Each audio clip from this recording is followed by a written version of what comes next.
What's up, St. Louis? Jamal Mayers here. Want a chance to watch the Blues like an insider with me? When you become an annual STL Sports Central insider, you're automatically entered to win. We're picking 2 winners, each bringing a guest to join me in the Blues Alumni Suite for the game versus the Edmonton Oilers on Friday, March 13th. That's right, Connor McDavid. We'll have free drinks, heavy appetizers, and an unforgettable night of Blues hockey. Sign up now at STL Sports Central, and I'll see you at the game. Hey, welcome to the Randy Karraker Show here on STL Sports Central. That's a different opening, isn't it? A little bit different. I was just putting up on social media that we were starting right now. You got to let people know about these incredible giveaways we're giving. You can get in with Jammer, and you're watching the Oilers up in the alumni box. How about that for a matchup? Pretty awesome, yeah. You get to see Draisaitl and McDavid. That's Matthew. I'm Randy. Great to have you with us. A lot coming your way here on this edition of the program. And we earlier had an opportunity to visit with Billiken forward now guard Kellen Thames, and it's a good interview. Have we dropped that already? Have we got it going? Or I don't believe it's up just yet. I think it's going to come out a little bit later. Let me double check what's going on the YouTube. We will have a little bit of a preview. One of my favorite clips from that short interview with Kellen. It was awesome. He's incredible. Obviously, just an incredible night for the Billikens. We'll be talking about that later on in the show. That is not yet dropped on STL Sports Central, so you can get a little preview right here on the Randy Karraker Show. And what you need to do is just like and subscribe and make sure you get notifications. And you can also join our Insiders Club. Not only do you get to read Bernie every single day of the week, but Bernie and I do a weekly segment that you'll get an opportunity to check out. You can get it, take advantage of that great experience with Jamal Mayers. You get access to, as we mentioned, all of Bernie's columns, Brendan Schaefer, Joe Roderick, Matthew Rocchio, Kareem Rush, and more. And, of course, you can join us after every single game in the St. Louis area that's played. That includes Mizzou. That includes SLU. That includes the Blues. That includes the Cardinals. That includes St. Louis City SC. If it's happening, your opportunity to react here at STL Sports Central. You know, back in the day, when I started in this business way back in the 80s, the only place to go to react was KMOX. Mm-hmm. And so I would do post-game open lines, and we would have full boards because that was the only place to go. Well, now we're kind of that now because there really isn't a place aside from STL Sports Central to react after games. You can listen after games, but your opportunity to react or to interact with us right here in the chat and on YouTube exists. And that's one of the reasons that we wanted to come into existence, is so that we can provide people that opportunity, that forum, especially in a heated emotional situation, to come in and just talk about what they just saw. And I want to remind people who are maybe a little bit new to us here in the subscription model that we put into place about 8 months into our existence. You can still watch the first half of the Randy Karraker and Bernie video. Mm-hmm. You just have to be an insider to watch the full video. So you can get about 16 minutes of Randy and Bernie, but if you want the whole shooting match, you got to become a subscriber. And alongside of that, again, comes all of Bernie's articles. All of the articles that are behind the paywall on the website are obviously available to you then. And, of course, you're getting put into great little giveaways like watching Connor McDavid speed up and down the Enterprise ice with a former Blues player himself. There you go. That's pretty cool. So let's talk about what's going on in the world of sports today. And let's start with this, because on the latest athletic trade big board that came out today, Robert Thomas is listed as number 5. The Blues still have 5 on there, and it's Robert Thomas at 5. It is Shen and Binnington, the 2 veterans, and then you have Jordan Kyrou on there. You still don't have Buchnevich, and then Justin. No one's going to trade for him. I know. And in fact, and the thing you have to add in with Buchnevich is he's a guy who, by most reports, only would be willing to go back to the East Coast. Mm-hmm. So you take the fact that he has a no trade clause, now you chop it into a third of the league, and then you figure out, do any of those people have the financial flexibility to fit $3 to $6 million on their cap? And the answer is no. No. I do think that there will be a market for Jordan Kyrou if he's willing to go, simply because you just don't find 30 to 40 goal scorers. And he's been a 35 to 40 goal scorer during the course of his career previously, obviously not going that well this year with it. But if you can get him with the right organization and a coach can get him to get the right buttons pushed, Jordan Kyrou is a really talented player. We all know that. And I don't know what the market value will be based upon the year that he's having. And Obviously, Doug Armstrong did tell the media last month, he said, we aren't going to sell for 50 cents on the dollar out of anger. But it seems like they've been a little bit disenchanted with Jordan Kyrou for a long time. So I don't know that the price for another team for Kyrou would be what it would be for a typical 35 to 40 goal scorer. It might be lower because the Blues know him so well. Yeah, that's a very good point. And so I think there's a very good chance that we might see a guy like Jordan Kyrou get moved. Obviously, the Shens and the Folks, and maybe even Binnington feels a little bit more obligatory. But for me, Davey Pagnotta, Elliot Friedman, constantly putting out a lot of updates here, but a lot of the Robert Thomas updates just sound like it's just the same thing over and over again, which is Doug Armstrong will take your phone call, but if you don't blow him away, you're not getting Robert Thomas. Well, and it just seems to be over and over again. We just keep getting reinforced that, yeah, he's listening because he has to at this point of where we are with the Blues, but there's no reason for him to give even 95 cents on the dollar for Robert Thomas. Zero reason. Yeah, there is not a comp that's been traded for Robert Thomas in the last 30 years. In the salary cap era, 26-year-old under a long-term good contract who's a point-a-game guy, and the need around the National Hockey League for a number one center is great. And you made a great point there, because Jim Bowden had a piece in The Athletic about players that might be traded, and he mentioned that the Cardinals' asking price is too high. The Cardinals aren't asking. The Cardinals are listening and they're accepting offers, but they aren't going to other teams and saying, this is what it'll take. They're saying to other teams, hey, what will you offer? And that's the way it is for Robert Thomas too. The Blues aren't actively shopping Robert Thomas. They aren't calling other teams and say, hey, I want this, and this for Robert Thomas. If somebody else calls and said, hey, what'll it take? The Blues will say, okay, well, what do you got?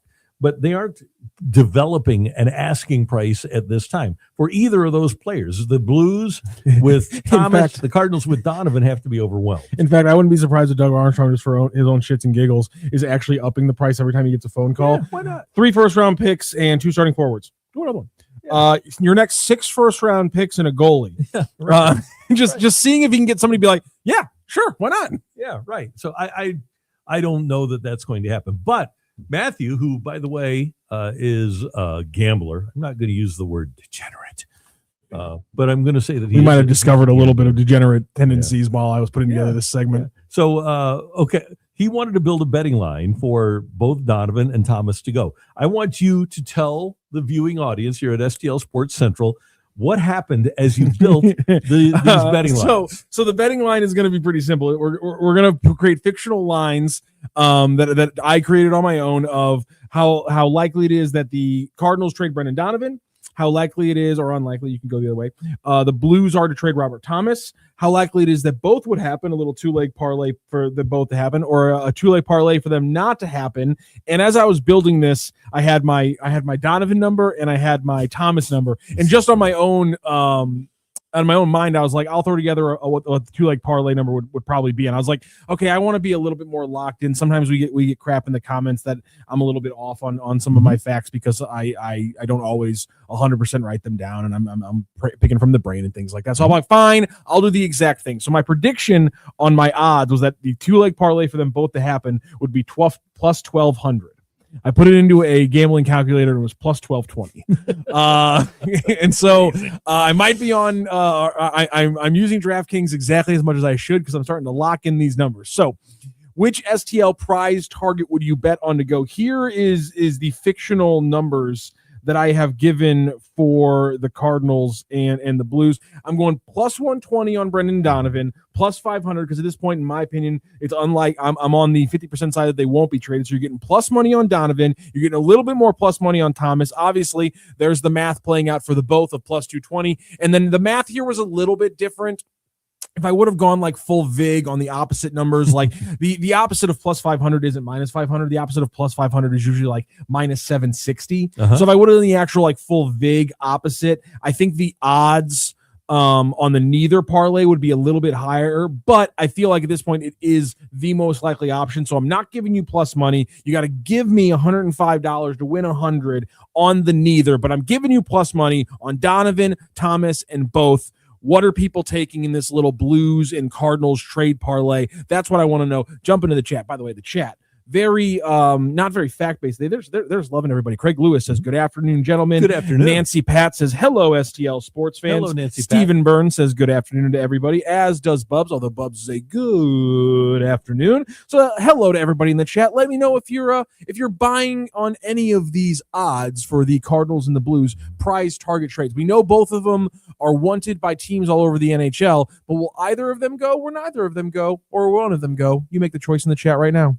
One of the things that I think that we need to point out now, because we've been talking about the possibility of Brendan Donovan leaving and being traded for a long time. Well, we're less than 2 weeks away from the start of spring training. And if I am the Seattle Mariners and I'm at this point now and I haven't traded for Brendan Donovan, I'm going to see what I've got in Leo Rivas at second base. I'll take a look and give opportunities to people other than, and I can always get Brendan Donovan during spring training, but I can get Rivas. I can take a look at Cole Young, who's a young player, and maybe he is a guy that could emerge as a second baseman. Same thing if you are the Giants, and I know that Tony Vitello likes Brendan Donovan. Obviously, he, as a Cardinal fan, has watched him a lot. He's familiar with him. But if you're the Giants, then you've got to take a look at your other guys. And by the way, the Giants, when they were, apparently they made a big move for C.J. Abrams, and they were going to play him at second base. But they've got Tyler Fitzgerald. They can try him there. There's some things that the Giants can do. Casey Schmidt could move over to second base because they've got Chapman at third. Why not take a look, if you're one of these teams, at the people that you have, rather than jumping into a trade right away and giving up prospects? By the way, Enrico Palazzo, of course, he says, hey, I'm not a gambling degenerate, so I don't know what those numbers mean. You don't got to be a degenerate. You just got to be a little bit educated. Let's dive in really quickly. So what the numbers mean, if you're getting plus numbers, that means you're getting odds. That means you can make more money. So the plus number just means that you need to if you bet $100, you would win whatever the number following that plus sign is. So if you bet $100 on Thomas to get traded at plus 500 and he gets traded, bam, you just won $500. So minuses work the opposite way. You take the number that is is after the minus, and that's how much you have to bet to win $100. So at plus 105, you would win $105 for every 100 you bet. But on a minus 105, to win $100, you have to bet 105. So if it was minus 500, you'd have to bet $500 to win 100. So that's kind of the breakdown on what the numbers mean, Enrico Palazzo. So if you don't think either of them are going to happen, you're willing to give up $5 extra to win that $100 on neither. But if you're feeling really good about Donovan going, I'm giving you a little extra money. All right, let's get 55 Harmonies chat up here. Are the podcasters suggesting that the St. Louis front office is not making counter offers after a potential trade partner approaches the Cardinals with an initial offer? The Cardinals have no problem at all with having Brendan Donovan on their team. So if somebody calls the Cardinals and said, here's what I've got for Brendan Donovan, the Cardinals say, that's not enough. So that's their counter offer. They say that they have to be overwhelmed by a team trying to get Brendan Donovan from them. So yeah, I think that is a safe suggestion. Same thing with the Blues. If somebody calls and says, hey, I want Robert Thomas, and I will give you a first and a second round draft choice, the Blues just say, no, you got to do better than that. And then they allow the other team. But no, the Cardinals are not going and to the Mariners, for example, and saying, yeah, we really want to get rid of Brendan Donovan. So we're going to, we want X, Y, and Z for Brendan Donovan. They want other teams to make that offer. And as we said, and this happens in a lot of negotiations, the Cardinals are listening actively, but they aren't making the phone calls and they aren't making the offers. The other teams need to make the phone calls and make the offers. So good question. We appreciate it, but that's exactly where the Cardinals stand with this. Completely fair. Let's go through Uncle Sam's saying neither. I feel like I'm giving good, like based on the numbers, I feel like neither probably should have been like plus 150. So I'm probably not giving you good odds on that one. But hey, take it either. Bub says Donovan or neither. I don't think anyone here is taking Thomas. I might have had to give Thomas like plus 1,000 if I was going to get anybody jumping in on Thomas. Craig Lewis says Donovan or no one looks good as well. Bub says good betting line is Donnie. It's most likely that he doesn't get moved, but that's your best bet at making money on these bets. Yeah, I'm trying to get people to bite a little bit on the Robert Thomas just because there's so many rumors, but it's just we keep going through it. It's just the it just doesn't make as much sense to me. It would baffle me in the way of rebuilding to move a guy who's so young on such a cheap contract with so many years left.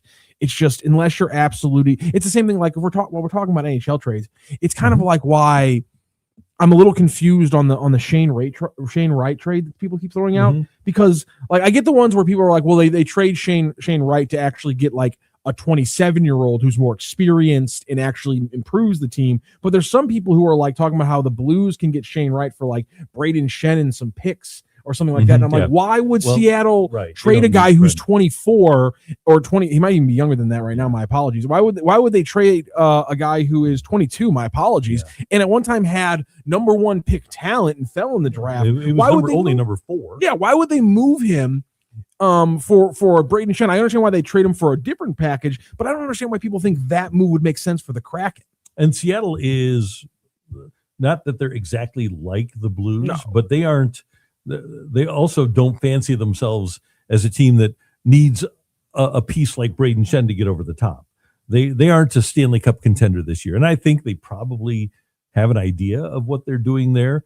Not a terrible team, but also not a team that would want to trade a 24-year-old for a 34-year-old to think that they can make the Stanley Cup Finals. That just doesn't. That's not a sensible one to me. Now, if they're going to go with youth and in their prime, that might be the kind of team, because Seattle right now is essentially tied for the last playoff spot. Seattle might be a team that would be interested in a guy like Kyrou, but I also think that Seattle probably wants to offload some of their older players. They want to do both. They want to get younger and make a move for the playoffs this year. Mike Meyer, our Blues insider here on STL Sports Central, is checking in on the chat. Donnie, yes. Thomas, no. Blues need and can build around Thomas moving forward. Donnie is out of a core age group and can fetch more to help build towards future and longevity. And that's why the Cardinals would not be averse to moving him. But at the same time, the Cardinals are not averse to having him on their team, because I think if we can all agree, right now, the best leadoff hitter the Cardinals have on their roster is Brendan Donovan. There's no question about it. Also a Gold Glove quality fielder. He's a really good player, and he's 28 years old. That's a really good thing to have in baseball. So the Cardinals have no problem at all with having Brendan Donovan on their team. It's just that because of the value that he possesses, if they can get real value for him, then they would be willing to make the move. But yeah, you can build around Robert Thomas going forward. I think, and I'd like to know what Mike thinks about this with Thomas. Thomas, this is beyond the analytics thing, so this might not be a fair question for you.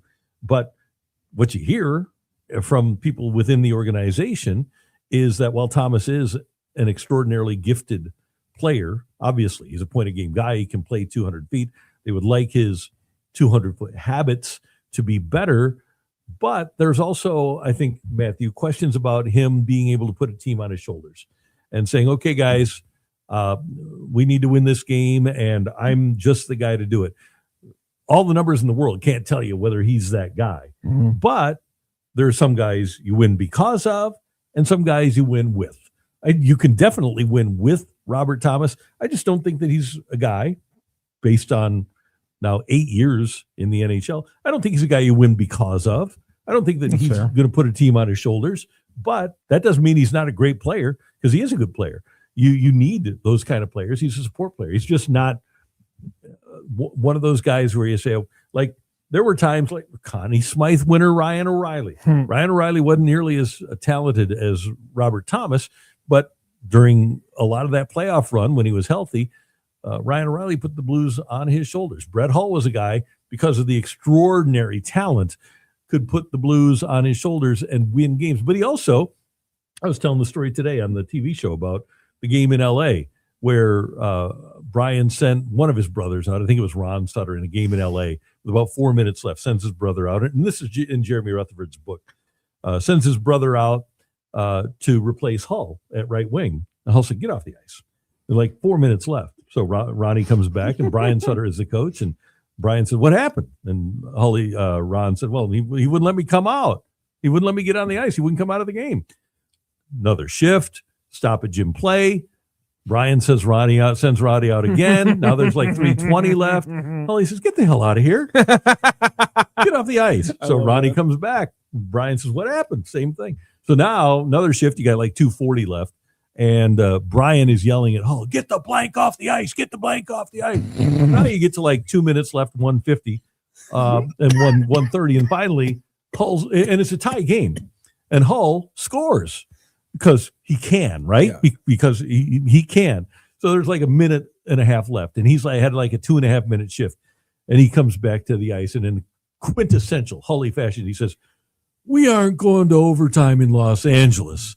And so that he stayed on the ice so that he could score the winning goal. That is the ability to put your team on your shoulders. And that's called athletic arrogance. And there are some players that have it. And that's not a bad thing. That's not personal arrogance. It's athletic arrogance. And it's a really good thing to have. And I don't think Robert Thomas has that. It's also a great lesson of never let anything cut into party time. No doubt. One other point, just if we want to make a compare and contrast, when we talk about athletic arrogance, there's nobody on the St. Louis sports scene who could do better for himself and his team by developing a high level of athletic arrogance than Jordan Walker? No, Victor Scott II. Oh, okay. Victor Scott II needs to become Vince Coleman. That's a great point. He needs to be that guy that says, "I can't be stopped. You can try to throw me out, but you aren't going to." And he's right. And Vince Coleman was that way right off the bat. And if Victor Scott II would develop a level of athletic arrogance where when he gets on first base, everybody in the ballpark, his team, the other team, every fan knows he's going to go, and he still steals the base. That's what you need. There's a thing online, and I think it was a Reds pitcher that threw over something like 13 times with Vince, and Vince still stole the base. It was great. So that's what Victor Scott needs to become.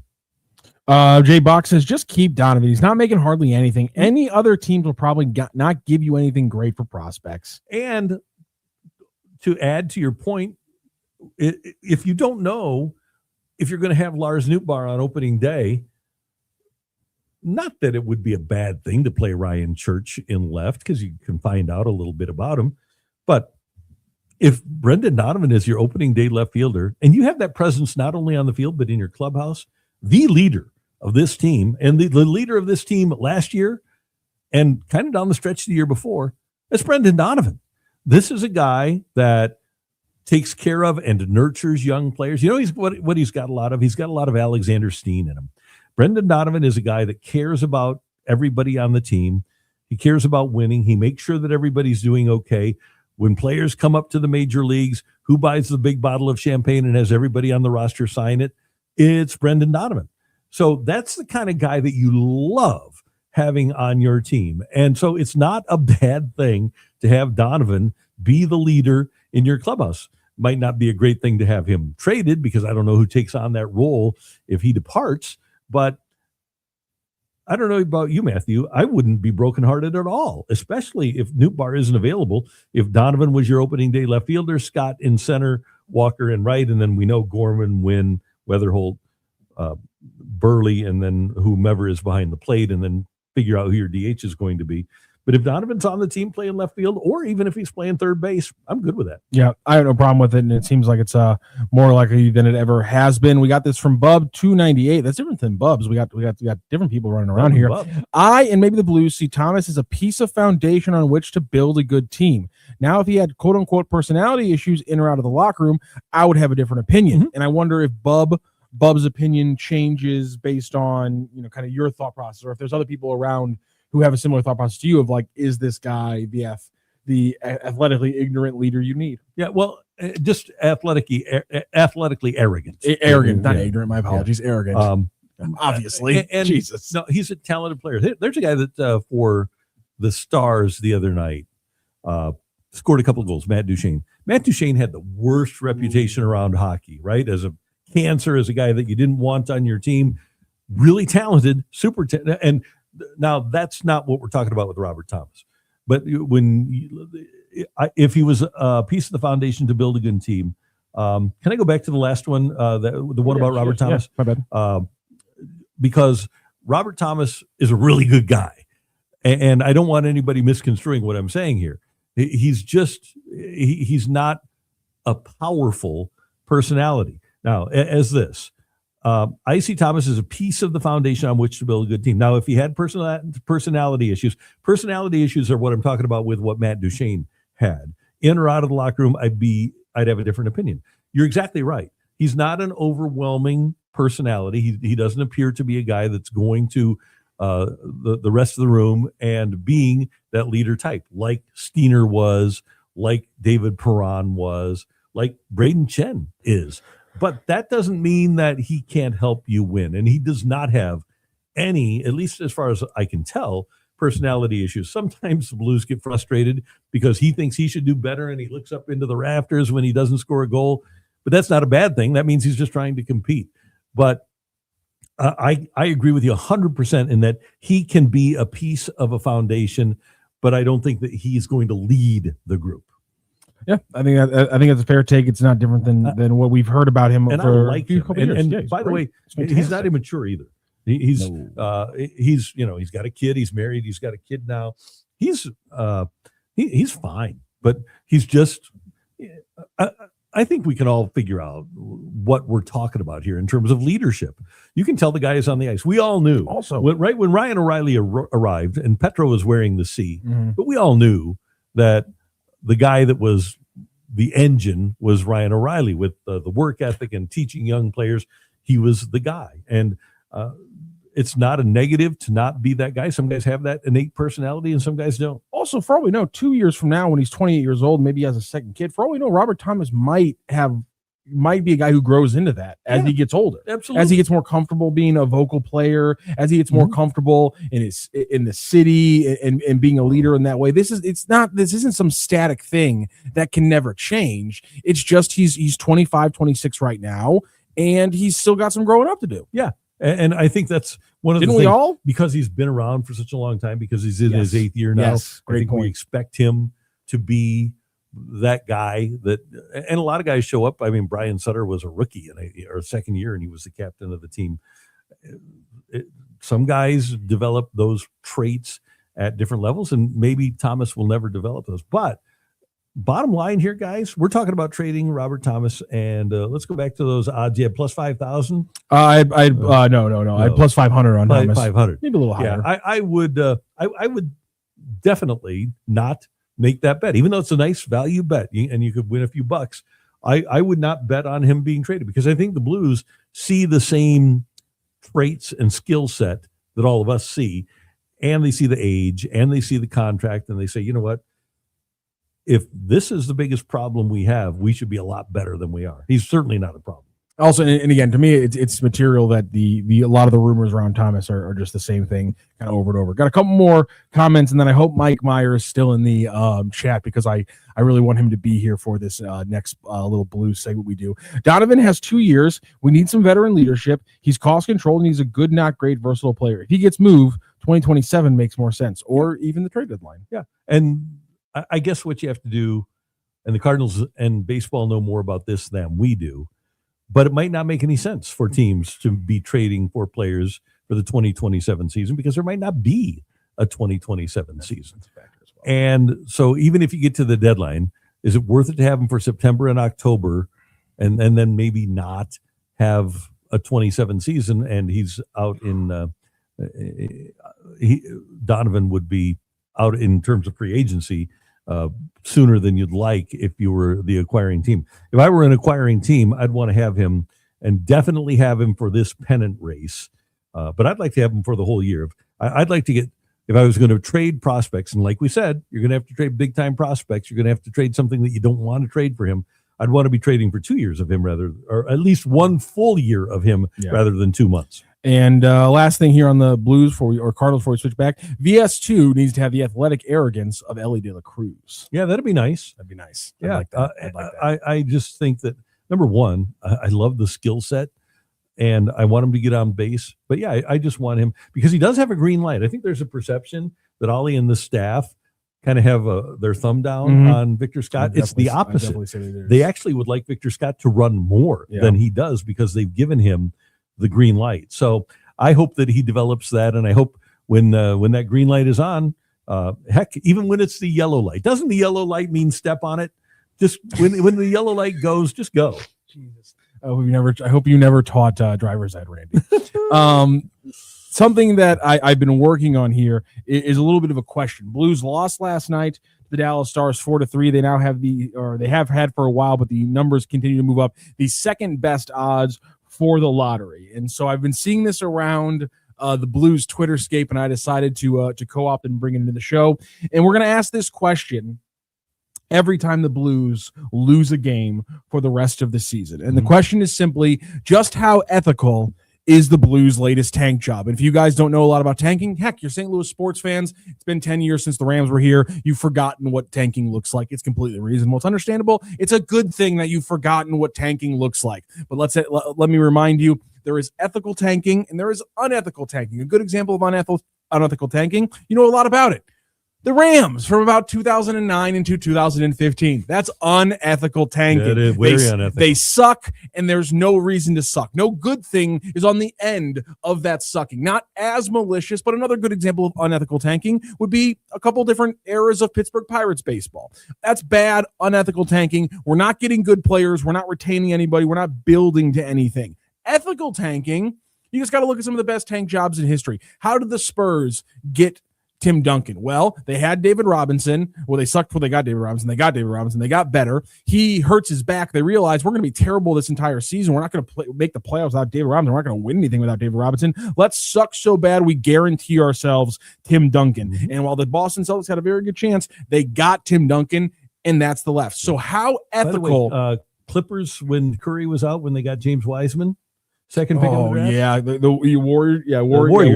Yeah. And they didn't play. It was a very ethical tank job, but the fact that they had just had championships made it a little unethical, and the fact that Wiseman didn't work means they get no mention in this run-up. And so in and of itself, how ethical is the Blues' entire tank? We can't judge that on a day-to-day basis, but we can judge each game on a game-to-game based on how ethical it is. So the optimal ethical tank job is actually very similar to what the Blues did last night. And through this, how we're going to rate this every game is we have what I've been calling, Randy, the St. Louis Blues 2026 tankometer. And as you can see on the tankometer here, we have different tanks throughout history. Obviously, the Trust the Process 76ers, the 06-15 Rams, they're low on the list. We got some of the good ones, the Spurs, the Thunder, the Rockets. Where are the Blues after this latest victory or latest loss? They lost 4-3, but we got good games from the young players like Snuggie. The trade pieces like Braden Shen had a good game. Tyler Tucker was plus. Where did the Blues hit?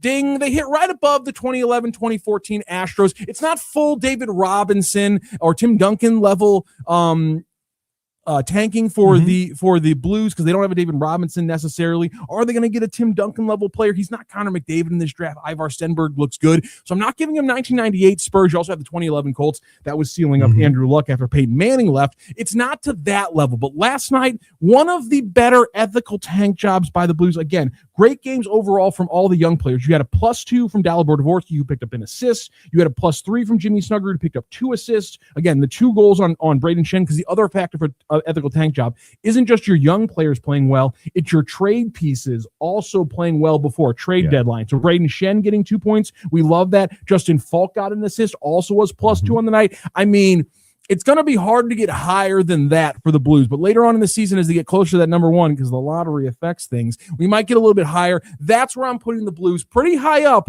on our 2026 St. Louis Blues tankathon meter. I think it's a pretty good night for the Blues last night in that loss against the Stars. I would agree with that, and I think the Blues are doing a very good job of ethically tanking, and they aren't going anywhere either. I mean, now I don't know what the severity of the injury. I didn't hear what the severity of the injury to Kyrou was last night. Did you? That one wasn't great. Day-to-day for Kyrou. But then again, aren't we all? I like that for some reason. I don't know why. That really got me. So yeah, they are. And actually they played okay for the last 3 or 4 games. The Dallas game last week wasn't horrible. The comeback wasn't horrible. I mean, so they haven't been giving no effort. They've at least been trying a little bit, right? Yeah. So let's give them a little bit of credit. It was a fantastic tank. Like, it wasn't just the players who scored. I mean, a lot of the young players looked really good last night. A lot of the trade pieces looked really good last night. Heck, you even got a not terrible performance from Jordan Binnington. I know 4 goals on 24 shots. Not great, but he didn't look too terrible either. So very high level of the ethical tank job for the Blues. There have been a couple of games this year where the young players have looked bad just like everybody else. That's going to be around post-Kobe Lakers level of tanking. This one, though, very ethical tank job by the Blues last night in the 4-3 loss to the Stars. And we'll do this every time the Blues lose this season. And we might actually do it for some wins, because a win where all your young players play bad, unethical tanking. It's bad tanking. You don't want that to happen at all.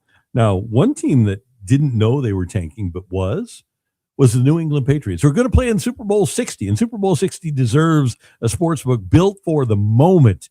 Well, DraftKings Sportsbook, an official sports betting partner of Super Bowl 60, puts you right in the center of the biggest game of the year. And when anything can happen during the Super Bowl, DraftKings has your back with early exit.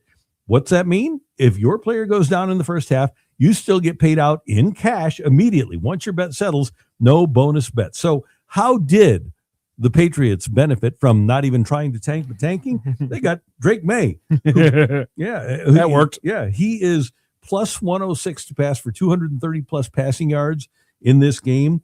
And I don't think he's going to do it. I think that he's going to go under that 230. So because of the pass rush, and because I think that he will be a little bit bamboozled by the defense that Mike McDonald employs for the Seahawks. So if you're looking for Drake May to have that big passing day, I don't think he's going to. I'm going to go with the under on passing yards for Drake May, and I think that's a pretty safe bet. Yeah, I like that one.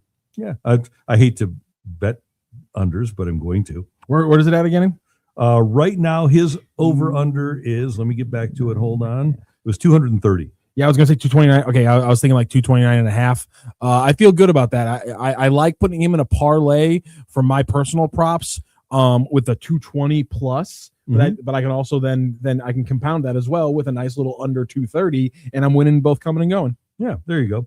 So that's where we at. We are under for Drake May on the passing yards in the Super Bowl. If you're new to DraftKings, new customers can bet just $5 and get $300 in bonus bets if your bet wins.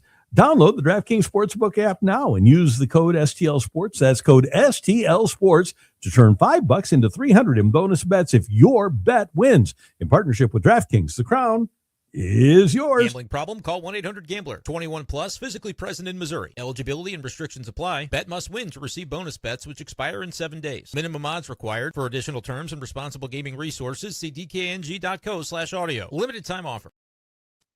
Okay, we mentioned that the Billikens had the big win last night over George Washington, coming back from a double-digit deficit for the first time this season and winning on Robbie Avila's three-pointer with 3 seconds left.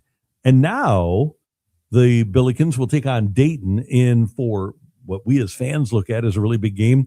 When you check out the interview that we did that is coming up here on STL Sports Central, and when we talk about what's going on, everybody around that organization looks at least as far as I can tell, everybody's looking at Dayton as a big win, a big game. We shouldn't say big win. Not anymore. It's not. But I think that right now, when you look at what's coming on Friday, there might be some bigger games from an actual true standings standpoint. But in terms of just perception, optics, I think that, and you'll hear Kellen Thames talk about it, when we talk about optics, Dayton's a big game, and the game is essentially sold out. It's going to be huge. And the Billikens right now are the hottest thing going in St. Louis. Winning that game against Dayton at Chaffetz Arena before a sold-out crowd would be massive for the program. So essentially, the net has quad 1 through 4s. KenPom has just A and Bs as kind of the way they denote important games on the schedule. Just like the quad 1 wins, the quad 1 win, the A games on KenPom are Santa Clara and VCU. Quad 2 games are similar to the Stanford game, the loss, the win over Duquesne, and the win last night against George Washington. On the season right now, the Dayton home game is not a quad 2. It's down to a quad 3. Dayton away is still a quad 2. Davidson, Rhode Island, VCU, and George Mason all kind of circled games by KenPom easily. I think the biggest games right now for the Billikens have to be home versus VCU, away at Dayton, and then away to close the season at George Mason, because it's all about what kind of taste you're leaving in the committee's mouth. I mean, it was an insane game last night for the Billikens. We have a chat right here from Cole Bass's left foot who says, can the Billikens give an NCAA big dance game in St. Louis? He also says 27 wins, the Billikens men's basketball season record. They set that. Let's find out when they said it. It's actually 28 is the win. I think 27 might have been the regular season, but then they won a couple tournament games. 2012, 2013, they won 28 games. They will break that record. Not with, some insane things could happen. His question about the tournament, because the Billikens play their games in Chaffetz Arena and the tournament venue for the St. Louis Regional is Enterprise, the Billikens are eligible to play inside Enterprise. At the same time, and this matters because top 4 seeds get priority over location. At the same time, because they only played one game in Enterprise, and it was a neutral site game, the Illini are also still eligible to play in Enterprise. Now, Joe Lenardi at the moment has both the Billikens and Illinois playing in St. Louis. It would be unfreaking believable. And if by some hook or crook, Mizzou could sneak in there and be there as well, it would literally be the greatest basketball in St. Louis since they held the actual Final Four here. Like, it would be the best basketball in literally 20 years. It would be insane. Having just Illinois and St. Louis would be insane. Having just St. Louis would be enough. Having St. Louis and Mizzou potentially playing each other, if those things happen, this season for the Billikens already so fun, just reaches an nth degree I can't even imagine. And so, yes, the fact that could happen, and the fact that if the Billikens run this table, they could be a top 4 seed in the tournament. It opens up all the possibilities. It makes things a lot of fun. And when you talk about possibilities, that's what this Billikens team is. Because last night, they're down by 15 at one point in the first. They're down by 10 at half. And they somehow fought back to win that game. Right now, by the way, Joe Lenardi's bracketology in St. Louis, he's got Kentucky, Wisconsin, Iowa State, and Wright State. And then he's got St. Louis, Miami, Illinois, and Navy. So it could be a lot of fun. A lot of craziness today. And by the way, Tom Brady today went on a Seattle radio station and slammed the Hall of Fame voters for not having Bill Belichick as a finalist. And I expect it from Tom Brady, okay? Because Tom Brady was a beneficiary of what Bill Belichick did. I was more shocked that a guy like Patrick Mahomes or a guy like J.J. Watt would not pay more attention to what happened, because Bill Belichick's malfeasance in the early 2000s with Spygate, which did happen, the Patriots admitted it. They gave up a first-round draft choice. Belichick was fined $500,000. It cost the Rams and Rams fans a Super Bowl championship. Cost Aeneas Williams an opportunity to wear a Super Bowl ring. Cost Marshall Faulk an opportunity to win on his home turf in his home city where he once sold popcorn as a kid. Cost Mike Martz a chance to win a Super Bowl in his second year as a head coach. That cheating scandal that started with the Rams, by the way, the Patriots had the Rams defensive signals. We didn't have a helmet microphone or speaker at that point. So Lovie Smith is sending in signals from the sidelines. The Rams had played the Patriots earlier in the season. We all know that. Won 24-17 in New England. And Brady is looking over to the sidelines on the 2-minute drill at the end of the first half when they threw the touchdown pass to David Patton, and 2-minute drill at the end of the game when they got the field goal from Adam Vinatieri. Clearly, and by the way,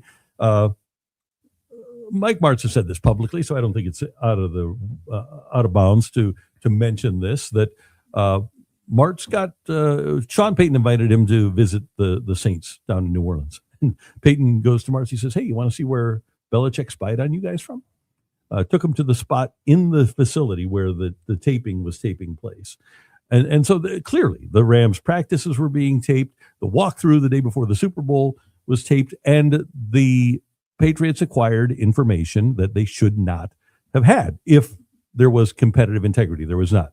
So if you're a player from that Rams team, if you're a player from the 2003 Carolina Panthers, if you're a player from the 2004 Philadelphia Eagles, I think it's fair to say, man, you know what? He cheated me out of a Super Bowl ring. I don't think he should be in the Hall of Fame. And by the way, he attacked the competitive integrity of the National Football League.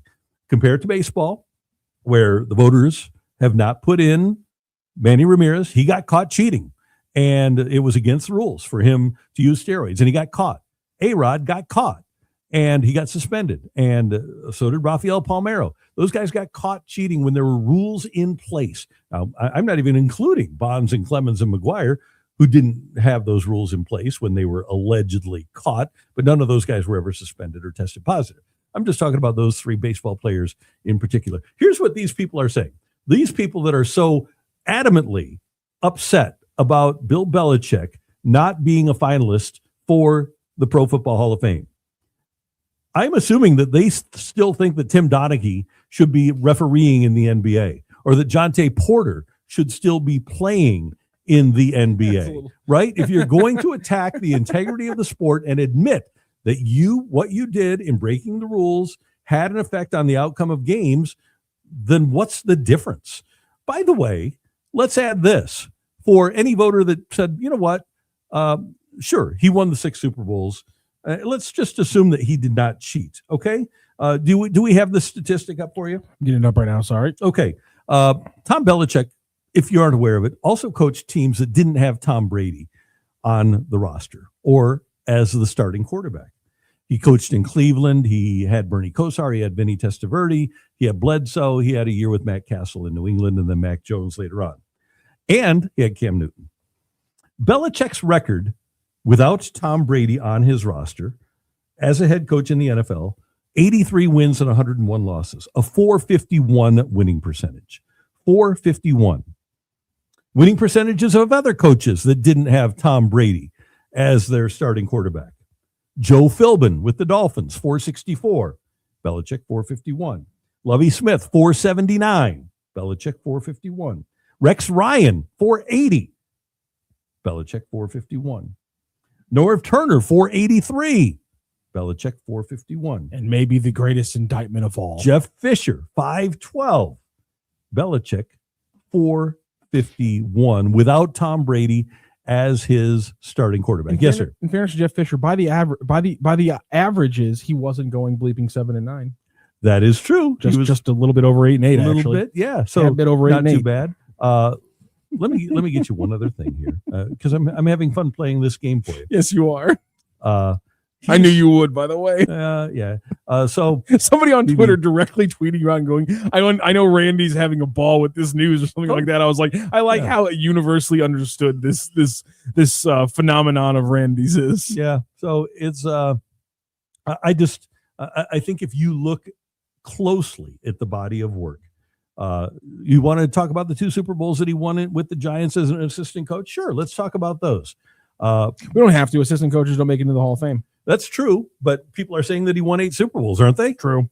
Well, then let's take a look at that, because from every bit of information that we can glean about his time as the defensive coordinator of the New York Football Giants, every single year, by the way, he had the greatest defensive player of all time, Lawrence Taylor, on his roster, and Taylor would sleep through his meetings. Taylor didn't really care. He didn't need to coach Lawrence Taylor. Matthew could have coached that defense. I could have coached that defense. What we say is, Lawrence, go get the guy with the ball. And Taylor did. He was fabulous about that. He also had 2 other pro-bowl level linebackers on that team. Yeah, Pepper Martin was there. Carl Banks was there. Yeah. Carl Banks. I couldn't remember his first name earlier today. Thank you. So Pepper Johnson, they had George Martin at defensive end. They had some really good players on that team. So, and Harry Carson's also in the Hall of Fame. So I think that there are a lot of things about the Bill Belichick era that we can. Go ahead. This chat's for you, Randy. I want you to read this one. Oh, yeah. Okay, so hold on here one second. Okay. This is from Under Theo, who has a question for us here on the YouTube chat. You think he started dating Jordan Hudson so it would be someone who wasn't alive when he stole the Super Bowl from St. Louis?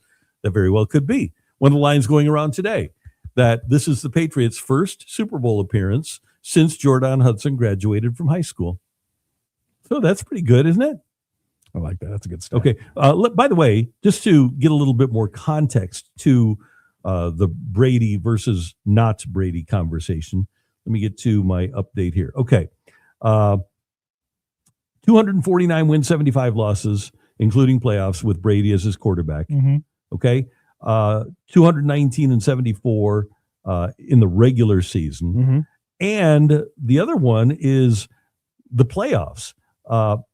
In 9 playoff seasons without Tom Brady as his quarterback, Belichick went to the playoffs twice. 9 regular seasons without Brady, went to the playoffs twice. He was 1-2 in playoff games without Brady in the playoffs as his quarterback. So I will continue to say that, number one, he's the most overrated person in the history of sports. Oh my God. There's no person more overrated and is a product of somebody else in his organization than Bill Belichick. Ooh, that second line really got me because I had an answer that you don't agree with, but that second line kind of took away my ability to make that answer because as much as I do agree that Derek Jeter is overrated, he did do it all himself. I mean, he's on a baseball team, so he didn't do it all himself. Mm-hmm. But when it comes to the things he did pull off, I mean, it's baseball. He hit the ball at the plate every time. Mm-hmm. So I mean, I think he's overrated, but that last point you said, the things around him being the indictment certainly doesn't play in anybody else I can really think of.